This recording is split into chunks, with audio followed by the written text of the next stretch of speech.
सिलसिला विधुन जिला भारत निर्वाचन आयोग दूसरे चरण का एसआईआर कराने की प्रक्रिया 28 अक्टूबर से शुरू कर दी गई है।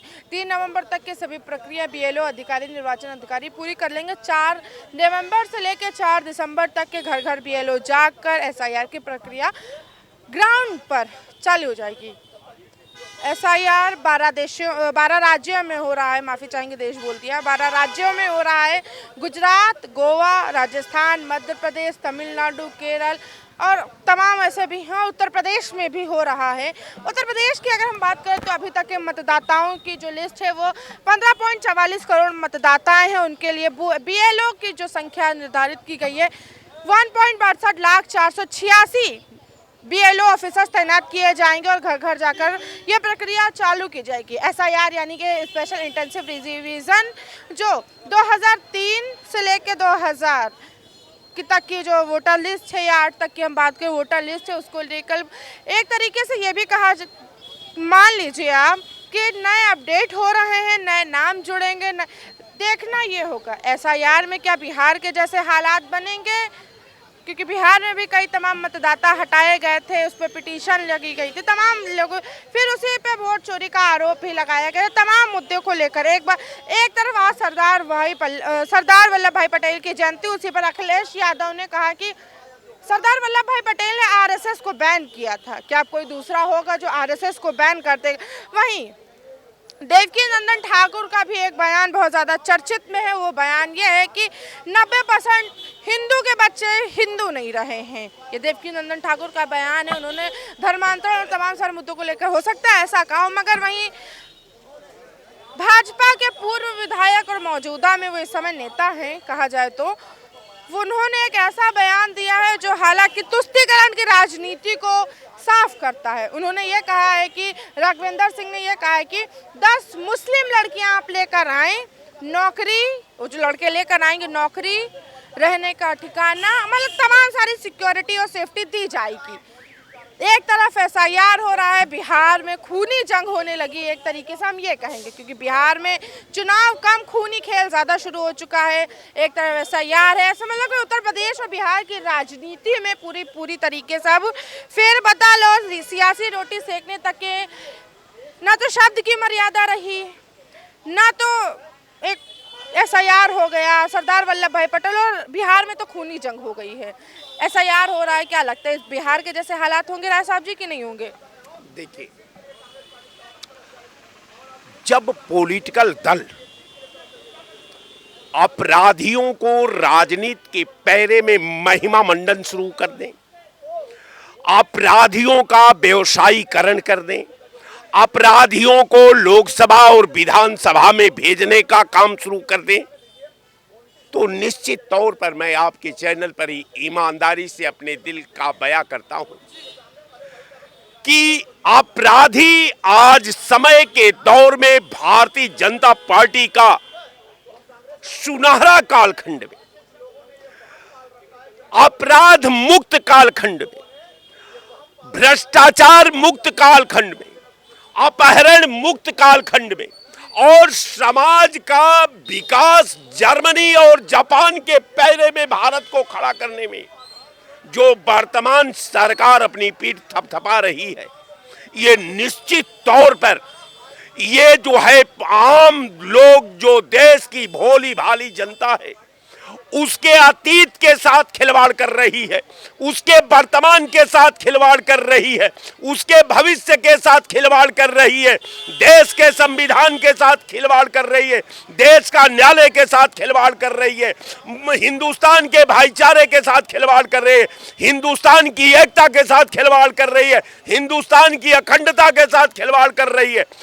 खिलवाड़ करते करते इस मुकाम पर देश को खड़ा कर दिया है कि पूरा सिस्टम जो है इस इंसानियत और मानवता के लहू में भारतीय जनता पार्टी जो जश्न लेना शुरू कर दी, वो आज के दिन का, आज के परिवेश का, आज के दौर का सबसे दुर्भाग्यपूर्ण दिन हो है।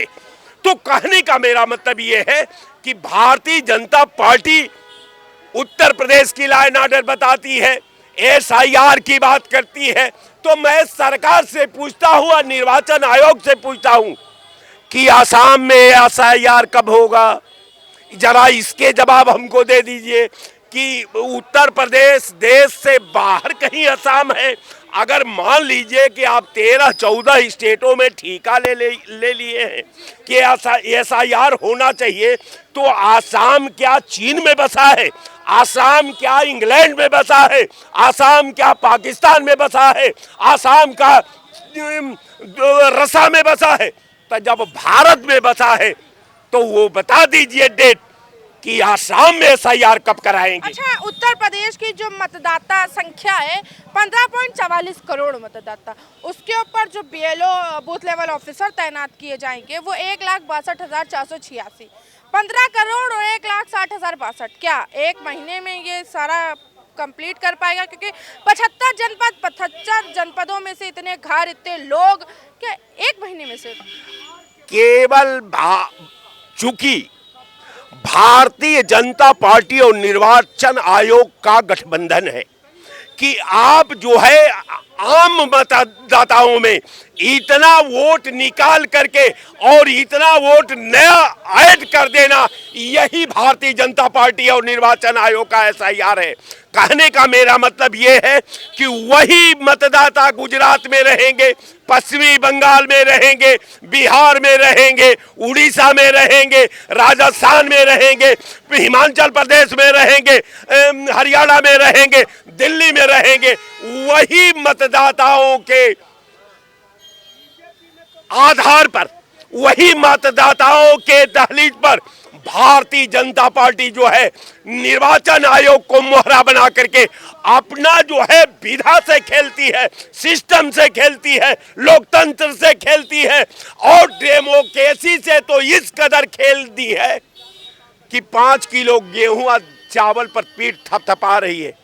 मैंने इससे पूछा कि जो 3 किलो गेहूं और 2 किलो चावल देते हैं, जरा आधार कार्ड को उठाकर देख लीजिए कि वो आपकी स्कीम नहीं है, वो मनमोहन सिंह सरकार की स्कीम है।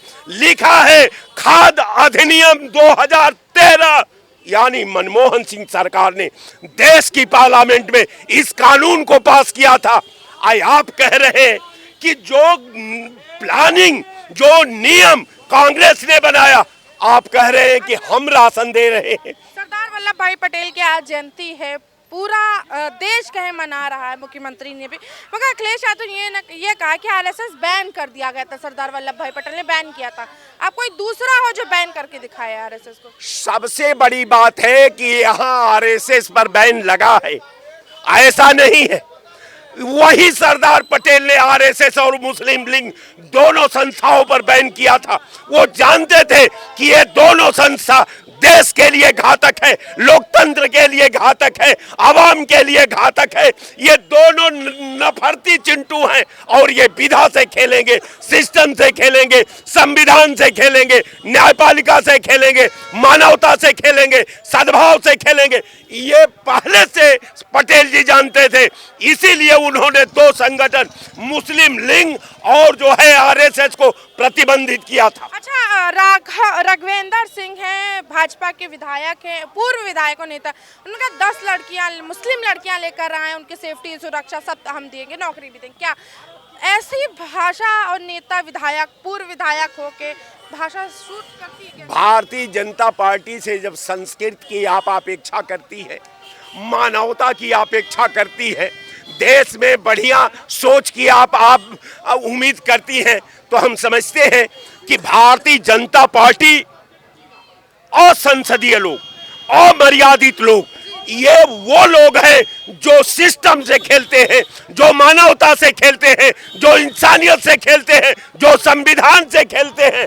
निश्चित तौर पर भारतीय जनता पार्टी की संस्कृति, भारतीय जनता पार्टी का सोच, भारतीय जनता पार्टी के लोग केवल उन लोगों का एक ही अधिकार है कि अपनी बात करें, वो समाज का अवलोकन मत करें, वो संविधान का अवलोकन मत करें, वो देश में सद्भाव का पाठ न पढ़ाए, वो अपनी बात करें। उनको बात करने का अधिकार है, वो अपनी बात करते रहे, हिंदू मुसलमान करते रहे, हिंदुस्तान पाकिस्तान करते रहे। ये बयानबाजियां 27 के चुनाव, बिहार के मौजूदा चुनाव में असर डालेगी कि नहीं? कहां बिहार में भारतीय जनता पार्टी लड़ाई में है? ये लड़ाई में कहां है? जिस प्रधानमंत्री के मंच पर उसके रैली में लोग कह रहे हैं कि वोट चोर गद्दी छोड़, मुख्यमंत्री के मीटिंग में नारा लग रहा है सारी कुर्सियां खाली है, तो आप अंदाजा लगा लीजिए कि भारतीय जनता पार्टी का सूर्य बिहार में अस्त होने वाला है। क्या वाकई भारतीय जनता पार्टी का जो सूर्य है बिहार में अस्त होने वाला है? सूर्य बिहार में नहीं, पूरे देश में अस्त होने वाला है। समझ रहे कि नहीं? ये जो है अपने ऊंचाई पे है और ऊंचाई से जाएंगे तो ये रसातल में ही जाएंगे, इनके लिए धरती और जमीन बची नहीं है। अच्छा, राघवेंद्र सिंह भाजपा के पूर्व विधायक है, मौजूदा में भाजपा में ही है, ऐसे में उनका ये बयान कि 10 मुस्लिम लड़कियां लेकर आएं और नौकरी, सुरक्षा, तमाम सारी सुविधाएं पाएं, क्या लगता है ये बयानबाजियां एक नेता और पूर्व विधायक पे सूट करेगा? नहीं, ये उनकी विचारधारा को प्रदर्शित करता है ना, क्योंकि विचारधारा का तालिबानीकरण हो चुका है। उन्होंने तालिबान को बुलाया था, तो तालिबान की जो औरतों के प्रति सोच है वही सोच को तो प्रदर्शित करेंगे। तो वो चाहे अभी तो हिंदू मुस्लिम लड़कियों को कह रहे हैं, कल को हिंदू लड़कियों को कहेंगे। समझ रहे हैं कि वो उनकी विकृत मानसिकता है और उसी को वो प्रदर्शित कर रहे हैं। अच्छा, एसआईआर हो रहा है, एक एसआईआर हो रहा है, 15.44 करोड़ उत्तर प्रदेश के मतदाता सूची में नाम है, 1,62,486 BLO। एक महीने का समय, 4 नवंबर से 4 दिसंबर के पूरा हो पाएगा?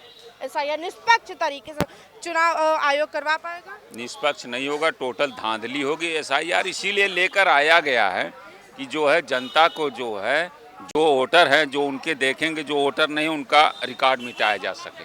समझ रहे हैं कि नहीं? क्योंकि जो कागज मांगे जाएंगे वो एक महीने में क्या बनवाने में समय लगेगा ना, तो कहाँ आदमी बनवाए। अच्छा, वो जो दस्तावेज मांगे जा रहे हैं, जो 1987 के पहली बैंक कॉपी हो, उससे पहले के बैंक कॉपी हो, उनका जन्म प्रमाण पत्र हो, निवास प्रमाण पत्र, अच्छा जो पहले के लोग थे तो उनके पास तो होगा नहीं, जाहिर सी बात है, जो हम लोग के दादा दादी हैं उनके पास तो होगा नहीं, तो किस आधार पे क्या लगता हटा दिया जाएगा उनको? आपको लगता कि नहीं हटाया जाएगा? जी देखिए, सन 72 सुन लीजिए, ये 50-53 सालों से मैं लखनऊ में रह रहा हूँ। मेरे पास न बर्थ सर्टिफिकेट है और न कोई वो चीज़ है, तो निवास प्रमाण पत्र बनवाना पड़ेगा ना। निवास प्रमाण पत्र तो नहीं, राशन कार्ड भी नहीं है। समझ रहे हैं कि नहीं? तो मैं इस देश का अब नागरिक नहीं रह जाऊंगा। यही मोदी मीडिया, यही मोदी जो है, यही सरकार, यही चाल चल रही कि किसी तरह लोगों को जो है उनके अधिकारों से वंचित किया जा सके। जो लोकतंत्र ने हमें अधिकार दिया है वोट का, चुनाव लड़ने का, रहने का, वो जो है उसी अधिकारों से लोगों को वंचित किया जा सके। तो यही सरकार करेगी कि जो उनके वोटर होंगे उनको रखेगी, जो वोटर नहीं होंगे उनका नाम लिस्ट से हटा देगी। जो वोटर, इनके हिसाब से जो वोटर होगा उनको रखेगी, जो उनका वोटर नहीं होगा हटा दे। एसआईआर हो रहा है अब हमारे विद्वान पंडित जी जैसे बता रहे हैं, उनका वोटर होगा। इस देश में 24 करोड़ प्रदेश की जो आबादी है, वो कैसे आप उसको इंगित करेंगे कि भारतीय जनता पार्टी का ही वोटर वो है? और अगर वोट किसी का काटा जा रहा है तो कैसे आप ये करेंगे? किसी घर का अगर वोट काटा जा रहा है तो वो कैसे आप कह देंगे कि वो भारतीय जनता पार्टी की वोट करेगा? हो सकता है वो कांग्रेस को करे, हो सकता है वो सपा को भी करे। ऐसी मानसिकता भारतीय जनता पार्टी की नहीं है और न निर्वाचन आयोग की है। अच्छा, ऐसी मानसिकता भारतीय जनता पार्टी की नहीं, तो एक बयान हाल ही में भी बहुत ज्यादा वायरल हो रहा था, केंद्र के मंत्री हैं, उन्होंने कहा था नमक हराम, जो वोट नहीं देते हैं, क्या तुम्हारे लिए काम नहीं किया गया था? उन्होंने ऐसा बयान। बिल्कुल, जो देश के साथ नहीं है और देश के उसके साथ खिलवाड़ करते हैं और वो देश की संप्रभुता के साथ खेलने का काम करते हैं, ऐसे व्यक्तियों को नमक हराम जैसी ही संज्ञा नहीं दी जाएगी। और क्या दिया जाएगा? अखिलेश यादव ने एक और बयान दिया कि आज सरदार वल्लभ भाई पटेल की जयंती, उन्होंने ये कहा है कि आरएसएस को बैन किया गया था सरदार वल्लभ भाई पटेल में। क्या कोई दूसरा है जो पटेल को, आरएसएस को बैन कर सकेगा? वो पता नहीं कि कहाँ से कहते हैं 1962 की लड़ाई में और माननीय जवाहरलाल नेहरू जी जब भारत की सेना चीन से लड़ रही थी तो परेड के लिए 26 उठाकर देख ले 26 जनवरी को आरएसएस के कार्यकर्ता 26 जनवरी के परेड में सम्मिलित हुए थे। 1971 की लड़ाई में इंदिरा जी जब हमारे देश की जनता वो सेना वहाँ पे लड़ रही थी बॉर्डर पे, और तब वहाँ पे आरएसएस के कार्यकर्ता, आरएसएस देश के जोड़ने की बात करती है, आरएसएस देश को संविधान की बात करती है, आरएसएस ने देश के हित में काम किया है, उसकी जितने भी कार्य रहे हैं। अभी आरएसएस एक मिनट अभी हाल ही में घटना आई थी कि आरएसएस से कहे शोषित कहे या उससे बहुत ज्यादा पीड़ित होके एक ने सुसाइड कर लिया, तो उसमें बाकायदा नोट में भी लिखा था। देखो जहाँ इतना बड़ा कुनबा से वो होगा, जहाँ 10-4 करोड़ लोग होंगे, वहाँ 1-2 घटनाएं छुटपुट यहाँ 10-5 लोग घरों में हो जाती हैं और ये होती रहती हैं, ये होती रहेंगी, ये कोई नहीं हटा पाएगा। किसी भी संगठन में आप देख लीजिए, यहाँ 4 लोगों का घर है और लड़का सुसाइड कर लिया, अब उसमें कौन सा वो आरएसएस घुसाएगा करके गए वो बात नहीं कर, हम जो मुद्दा है संगठन है वही मुद्दा है। संगठन में हो सकता है उसकी क्या मजबूरी रही हो, क्या समस्या रही हो, किस लिए आपने किया, किसने किया। यहाँ बड़े बड़े अधिकारी कर लेते हैं जो पढ़े लिखे, अब वहाँ उसकी क्या समस्या वो जान सकता है ना, हम लोग तो नहीं जान सकते हैं। अब लांछन लगाने का कि आरएसएस के वजह से ये हमारे घर में नौकर है, नौकर ने सुसाइड कर लिया हमारे वजह से, तो ऐसा कुछ नहीं है, सब अनर्गल प्रलाप है। ऐसा कुछ नहीं है। योगी साहब जवाब सुन लीजिएगा। देखिए अब शुरुआती दौर से चलते हैं, योगी जी हमारे बड़े भाई हैं जी बिल्कुल। और सबसे बड़ी कि योगी जी विद्वान आदमी हैं, पढ़े लिखे हैं, हम फौजी आदमी ठहरे, हाई स्कूल इंटर पास करके सेना में चले गए, बदहाली थी, गरीबी थी, भूखमरी थी हमारे ज़माने में।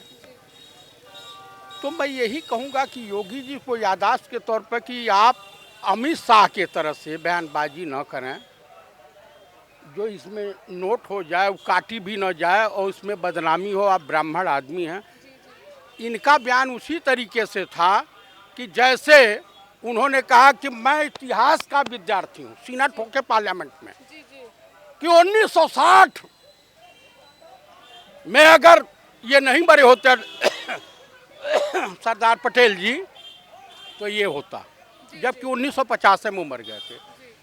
आपने 1965 में पाकिस्तान की युद्ध हुई थी, 1962 में चाइना से युद्ध हुई थी, आपको बता दूं, और 1971 में पूर्वी पाकिस्तान को दुनिया इतिहास बनाती है।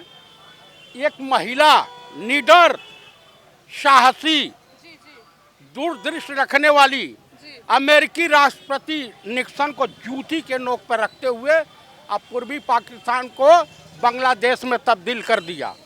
और विश्व का इतिहास में रिकॉर्ड है, पूरे विश्व में आज तक ग्रीनिज बुक में ढूंढ लीजिए कि 93,000 सैनिक एक साथ आत्मसमर्पण किए थे और घुटने के बल आ गए थे जुल्फिकार अली भुट्टो। अच्छा, पुरानी बातें अभी नहीं, हमारा जो मुद्दा हम उस पर करते हैं। जी जी। अच्छा, भाजपा के पूर्व विधायक हैं, मौजूदा वक्त के नेता, उनका एक बयान बड़ा वायरल हो रहा है कि 10 लड़कियां, मुस्लिम लड़कियां लाएं, जो लड़के लाएंगे उनको नौकरी, सुरक्षा, तमाम सारी चीज़ें दी जाएंगी। क्या लगता है?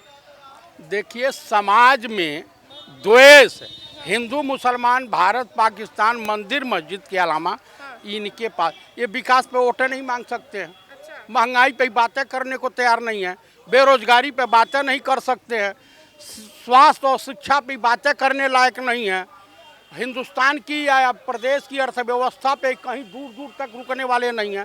तो इनके पास मंदिर मस्जिद भारत पाकिस्तान और हिंदू मुसलमान के अलावा नहीं है। कुछ लोग इनके इस तरह से छुट्टा होते हैं जो इस तरह से समाज में भाव भाव करते रहते हैं और इनके जो प्रदेश के नेता कह देंगे कि भाजपा का ऑफिशियल बयान नहीं है। अच्छा, क्या लगता है ये वाकई ऐसी स्थिति होती है? नहीं ऐसा नहीं, और वो उनके अपने व्यक्तिगत बयान होंगे, ये सब पार्टी का, और पार्टी का कोई बयान वो नहीं है कि पार्टी का बयान नहीं है, आप ये कह रहे हैं, मगर पूर्व विधायक हैं और अगर हम बात करें तो मौजूदा वक्त में नेता भी, उनका बयान बहुत वायरल हो रहा है। हाँ, वायरल, कुछ लोग वो वायरल होने के लिए अनाप शनाप की बातें, वैमनस्यता फैलाने की बात करते हैं। उनके इस बयान को किसी भी तरह की वो नहीं देनी चाहिए। देवकीनंदन ठाकुर का भी बयान वायरल है, उन्होंने कहा है कि 90% हिंदू के बच्चे अब हिंदू नहीं रहे हैं। नहीं तो सही कहा उन्होंने, 90% जो हिंदू के बच्चे हिंदू नहीं रहे हैं, क्योंकि वाकई में वो अपने संस्कारों को खो चुके हैं। आज हम दूसरों के साथ जा कर के हम जो हमको अपने संस्कार होने चाहिए, हमारे देश के हमारे सब पूर्वजों ने हमको संस्कार दिए हैं, उनको हम हटा करके और पाश्चात्य संस्कारों में अगर हम दूषित हो लिप्त हो गए हैं तो हम हिंदू कहाँ रह गए। हिंदू रहने का तो हमको अधिकार है, जो हम जब हिंदुत्व और सनातन की बातें नहीं करते। आचार्य हैं वो इस तरीके से बयानबाजी दे रहे हैं। देखो आचार्य किसी भी, चाहे आचार्य हो, चाहे उल्मा हो, चाहे वो हो, ये लोग देश के उस समाज के सुधारक होते हैं, समाज को सही दिशा देने वाले होते हैं। चाहे आप मौलवी ले लीजिए, चाहे आप पादरी ले लीजिए, ये वो उस समाज को तुम ही तो बताओगे समाज में हमारे समाज में क्या कमी है। देखिए कौन ठाकुर हैं वो, देवकीनंदन ठाकुर, ये सब अपनी दुकान चलाते रहते हैं।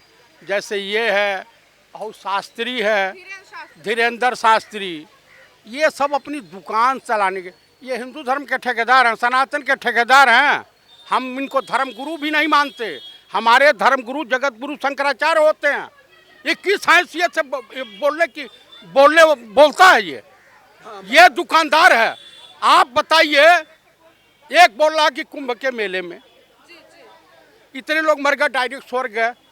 मैंने बयान दिया कि चलो तुमको मैं एक नहर में फेंक के उसमें लेके डुबा देता हूँ और तुम भी स्वर्ग चले जाओ, तुम्हारी क्या जरूरत है पृथ्वी पर। मैडम, मैं आप लोगों से कहना चाहता हूँ, जिस तरह आप धार्मिक लोगों के ऊपर ऐसा उठाते हैं, अगर आप जिस तरह वहाँ कोई इमिटेशन लेके नहीं जाता है, कोई पकड़ के गाड़ी में बैठा के नहीं ले जाता है, 7-7 दिन की उनकी कथा होती है, 7-7 दिन लाखों लोग, अगर तुम राजनीतिक पार्टी रैली करते हो, एक दिन लोग यहाँ रुकने के लिए 2-4 नहीं आओ, 7 दिन 9 दिन जितने दिन वो कथा कहते हैं, आदमी आकर के बैठ गया, उनको पकड़ के कोई पैसा दे करके ला के बुला के बैठाता है। आस्था है लोगों की। और बिहार में समय खूनी जंग चल रही है, एक तरफ चुनाव है, एक तरफ एक के बाद एक के किसी पर गोली चल रही है, किसी के ऊपर अगर हम बात करें तो किसी को मार ही दिया जाता है। अनंत सिंह को इतना क्या ही कहा जाए, अब चुनाव एक तरफ है। क्या 2005 वाली स्थिति हो रही है जब एक के बाद इनकाउंटर राजनीतिक दलों पर हमला हुआ करता था? नहीं, ये बड़ी शर्मनाक घटना है, लेकिन इस तह में इसकी जांच होनी चाहिए। ये सिर्फ आनंद सिंह के ऊपर और भारतीय जनता पार्टी को और एनडीए को बदनाम करने के लिए उनके ऊपर आरोप लगाया जा रहा है, और ये सब विपक्ष की सोची समझी राजनीति है। चूँकि विपक्ष वहाँ हार रहा है, हारने के वजह से वो कोई ना कोई अपना वो दांव खेलेगा जरूर।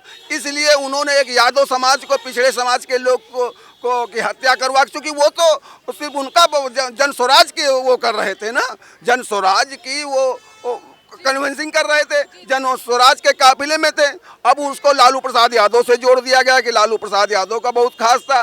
कोई ना कोई किसी न किसी पार्टी का खास होता है। हाँ, किन कारणों बस कार्यकर्ताओं बस हुई है, नाम तो मीडिया में उन्हीं अनंत सिंह जी का आ रहा है। जब आप उनको कह सकते हैं तो क्या सूरजभान सिंह के जो अपनी बीबी को लड़ा है वो बहुत बड़े वो हैं, वो धर्मात्मा हैं कि किसी के मठाधीश हैं, किसी वो ब्रह्मचारी हैं? जी क्या कहना है? पूर्व सांसद बीणा सिंह हैं, सूरजभान की धर्मपत्नी हैं, वर्तमान में विधानसभा लड़ रही हैं।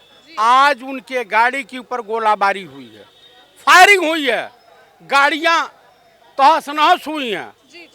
किसी तरीके से जान बचा करके पब्लिक के बीच गई हैं। आज की पूरी न्यूज चल रही है नेशनल टीवी पे। सूरजभान भी साधु सन्यासी हैं, तपस्वी हैं, अनंत सिंह भी तपस्वी हैं, आरजेडी में भी कुछ तपस्वी लोग हैं और भाजपा में भी तपस्वी हैं। है ऐसी नहीं है कि सब जो है, यहाँ तो नॉन बायोलॉजिकल भी हैं, भाजपा में डायरेक्ट प्रकट हुए हैं। ऐसे तो राहुल गांधी का भी एक बयान बड़ा वायरल हो रहा है कि मेरा डायरेक्ट ईश्वर से कनेक्शन है, कभी बीमार नहीं होता। ऐसा तो उनका भी तो हो रहा है। उनका बयान नहीं है, उन्होंने ये कहा है कि जो नॉन बायोलॉजिकल हैं, मैं सुन लिया, भावार्थ समझिए। एक कहावत सुनी है, कबड़ा खरा बाजार में लियो लुकाठा हाथ, जो घर फूको आपनो चलो हमारे साथ। किसी के घर में आग लगाने के लिए थोड़ा, अरे अपने अज्ञान रूपी घर में दीपक जलाने के लिए अज्ञान रूपी घर में आग लगा करके और उसमें दीपक, ज्ञान रूपी दीपक जलाओ। उनके कहने का वही, जैसे इधर से आलू डालो उधर से सोना, ये शब्द उन्होंने कहा है एडिट करके। देखिए इनकी पूरी आईटी से लग गई है, उससे कोई फर्क नहीं। बिहार के जो 40 से 42% बेरोजगार शिक्षित मतदाता हैं, महिलाएं हैं, आप बताइए। छपरा में इनकी रैली हो रही थी माननीय प्रधानमंत्री की, एक दरोगा की गला रेत करके वहीं थोड़े दूर पे हत्या कर दी जाती है। ये लाइन ऑर्डर है। देखिए, बिहार में अब लॉ एंड ऑर्डर ध्वस्त हो रहा है, जंगल राज का, मगर मुख्यमंत्री यहाँ से गए बड़े बड़े दावे कर रहे हैं। जंगल राज तो तब था मैडम जब सिवान ऐसे शहर में लोगों की खाल उतार करके पूरा पूरा पुलिंदा आदमी का लोथड़ा बीच रोड पे रख दिया जाता था चौराहे पे, और वहाँ के अभी जो हत्या की गई, गोली मारी गई, गोला, तो वो अभी जंगल राज नहीं हुआ है। मैं कह तो रहा हूँ, बिहार एक ऐसा पिछड़ा प्रदेश रहा, वहाँ पे अभी पूरी तरह से माफिया राज की खत्म नहीं हुआ है। वहाँ पे अभी माफिया लोग हैं, वो सारी पार्टियों में हैं, क्योंकि बिहार की राजनीति बगैर माफियों की चल ही नहीं सकती। अच्छा, क्या वाकई बिहार की राजनीति बिना माफियों की नहीं चल सकती? देखिए, सुशासन बाबू 20 साल से मुख्यमंत्री हैं। सुशासन बाबू, नीतीश कुमार जी, सुशासन बाबू का याददाश्त गायब हो चुका है, बुजुर्ग हो चुके हैं, पूरी तरह से फेल हैं। मोकामा का आपने घटने का जिक्र किया है, वहाँ दुलार चंद यादव को कैसे मारा गया है। 30 गाड़ियों का मतलब अनंत बाबू लेके जा रहे थे जुलूस, और चुनाव आचार संहिता का धज्जियां उड़ाई जा रही हैं। वहाँ चुनाव आयोग है ही नहीं है, डीएमएसपी है ही नहीं है। आपने देखा किस तरह से उसको पहले गोली मारा गया, बाद में गाड़ियाँ चढ़ा करके हत्या कर दिया गया। मैं कह रहा हूँ, इससे बड़ा जंगल राज क्या हो सकता है। अभी पता चला कि बिहार में एक स्वीट हाउस के मालिक, उसके बेटे के गोली मारकर हत्या कर दी गई। भी कल ही की घटना है, आप समाचार के माध्यम से मैंने जाना है। अब आप बताइए, इससे बड़ा जंगल राज क्या हो सकता है। लेकिन ये गए हैं माननीय योगी आदित्यनाथ जी, ये 3 दर्जन के स्वयं मुलजिम थे, अपराधी थे, और इन्होंने अपना मुकदमा स्वयं हटाया। ये गए हैं, ये खाली टारगेट करेंगे सिवान में शहाबुद्दीन के परिवार पर। आज ओसामा के ऊपर एक एफआईआर नहीं है, ये कहते हैं अपराधी का बेटा है। अगर शहाबुद्दीन का बेटा होना गुनाह है तो हम नहीं मानते। हाँ, अगर ये अपराधी हैं तो ठीक है, इनको फांसी दे दिया जाए, उम्र कैद कर दिया जाए। लेकिन मैं पूछ रहा हूँ, आप अपना मुकदमा हटा सकते हैं मुख्यमंत्री होने के बाद, लेकिन आपको जंगल राज दिखाई नहीं दे रहा बिहार में। अच्छा, एसआईआर हो रहा है, 15.44 करोड़ मतदाता पूरे उत्तर प्रदेश में है, और 1,62,486 BLOs। क्या लगता है, एक महीने का समय, 4 नवंबर से 4 दिसंबर, पूरा हो पाएगा? नहीं, देखिए, ऐसा है, तमाम दिक्कतें होती हैं, और सर्वर का दौर है, कंप्यूटर में फीड होता है, और गांव-गांव में जाना पड़ता है। समय थोड़ा सा चाहिए, उतने समय में नहीं हो पाएगा, क्योंकि हम 3 बार प्रधान रहे हैं, हम गांव की स्थिति जानते हैं कि उसमें कम से कम साल भर का टाइम चाहिए। इसमें कम से कम साल भर, तब जाकर के हो पाएगा, क्योंकि उसमें बहुत दिक्कतें हैं। आधार कार्ड लाना, और जो मृतक आधार कार्ड मान्यता नहीं है अब उसकी, नहीं, आधार कार्ड नहीं मान्यता। अच्छा, नहीं है, जो भी डॉक्यूमेंट्स, निवास प्रमाण पत्र, हाँ, प्रमाण पत्र पुरानी है, जी 1987 के पहले की पासबुक या उससे पहले का कागज, सरकारी कागज माना जाए। हाँ, जैसे जो भी डॉक्यूमेंट्स गवर्नमेंट ने अलाउ किया है, वो डॉक्यूमेंट्स फीड करने में, लगाने में उसमें समय लगता है, और उपलब्ध कराने में दिक्कतें होती हैं। तो ऐसे में हम कहना चाह रहे हैं, आप बात कर रही हैं एसआईआर की बात कर रही हैं, वो ठीक है। देखिए, इसके पहले भी अगर आप लागू करना चाहते हैं, एसआईआर लागू किए, तो आप चर्चा करा लेते पार्लियामेंट में, राज्यसभा में चर्चा करा लेते, विधानसभा मुख्यमंत्री विधानसभा बुला करके यहाँ चर्चा करा लेते। जो इसके जानकार लोग हैं, अच्छे लोग हैं, उनसे आप चर्चा करा लेते, ताकि जो विसंगतियाँ हैं, जो कमियाँ वो दूर हो जाती। आप आराम से लागू कर देते, आराम से लागू कर देते। क्या लगता है, जिस तरीके से इन्होंने कहा है कि बिहार में अब जंगल राज हो चुका है, खुलेआम गोली और गाड़ी चढ़ा कर लेकर चले गए, मगर अभी तक के कोई ऐसी सनसनी कहे तो रिपोर्ट भी कायदे से नहीं लिखी गई है। एक समय होता था, आज से 20 साल पहले, ये जो आज जो चुनाव लड़ रहे हैं ओसामा जी, उनके जो बाप थे, वो पूरे बिहार के अंदर ठीक लोगों को उठवा लेते थे। क्या बड़ा से बड़ा इंजीनियर, बड़ा से बड़ा डॉक्टर, बड़ा से बड़ा उद्योगपति, बड़ा से बड़ा व्यापारी, ठीक है। एक बार ऐसा हुआ कि सीवान में एक शोरूम पे पहुंचे, तो बनिया वर्ग के 2 बच्चे बैठे हुए थे। ये कहा कि गुंडा टैक्स दो, हफ्ता वसूलते थे पूरे बिहार में।